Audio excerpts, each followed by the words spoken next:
She stumbles through the flames. 5-year-old Wad Jalal al-Sheikh Khalil, her whole world collapsing beneath her. And Wad sits amongst the charred remains, stunned, shocked, traumatized, but only too aware of what has happened. She escaped with a few cuts and bruises.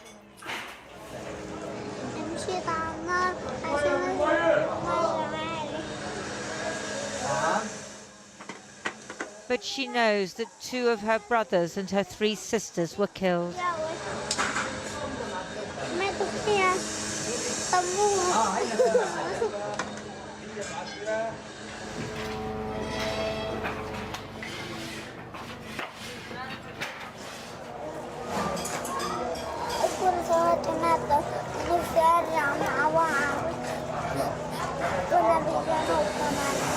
تحب ماما؟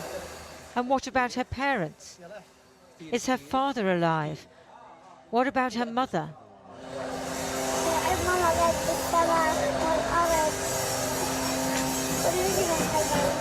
But her mother is dead too. Her brother Siraj and her father survived, but are badly injured. Some Republican senators have approached me, Netanyahu said, who are very passionate defenders of Israel. And they said that the optics of Palestinians starving is a bad one for the ultimate goal of annihilating the Palestinians from Gaza. And so Netanyahu has officially agreed, although for the first 2 days of the so-called agreement to bring aid in, none of it actually reached Gaza. Welcome back. Today, we're examining investigative journalist Jeremy Skahill's critical insights into Israel's ongoing actions in Gaza, described by him as a final phase of genocide. According to Skahill, the situation unfolding in Gaza goes far beyond conflict. It represents a systematic effort by Israel aimed explicitly at eradicating the Palestinian presence. From the outset, top Israeli officials, including Prime Minister Netanyahu and Yoav Gallant, have openly used language indicative of genocidal intent, describing Palestinians in dehumanizing terms and outlining aggressive objectives. Netanyahu recently emphasized his intent clearly. Israel's goal is total conquest and occupation of Gaza.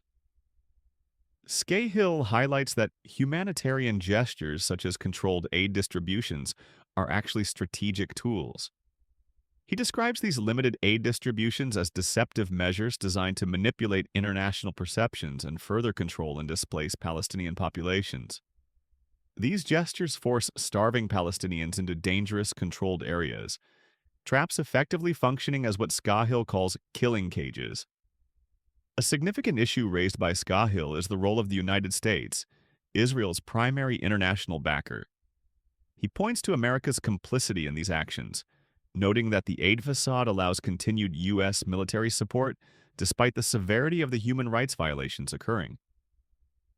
Skahill also tackles Western narratives that focus exclusively on Hamas, arguing this narrative distracts from Israel's broader objective, the dismantling of Palestinian statehood aspirations altogether. Hamas, democratically elected in 2006, is deeply integrated into Palestinian society and politics.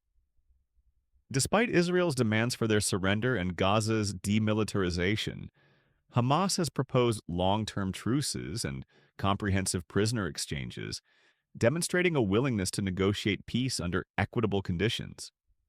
The interview also highlights a critical, often overlooked aspect: the systematic targeting of Palestinian journalists.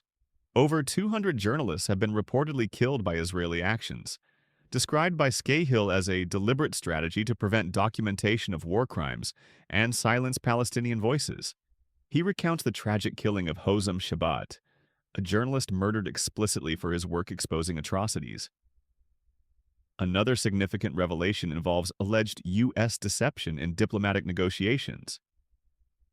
Skahill recounts how Hamas released Eden Alexander, a U.S. citizen and Israeli soldier, based on American promises which, according to Hamas, were never honored, severely undermining trust and complicating ongoing peace talks.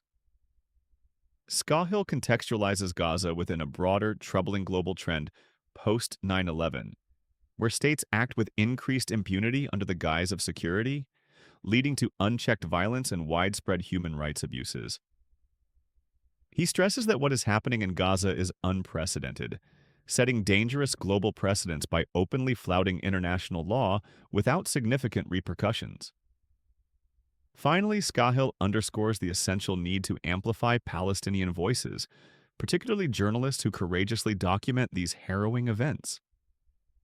Their firsthand accounts provide critical evidence and insight, indispensable to understanding and responding to this ongoing humanitarian crisis.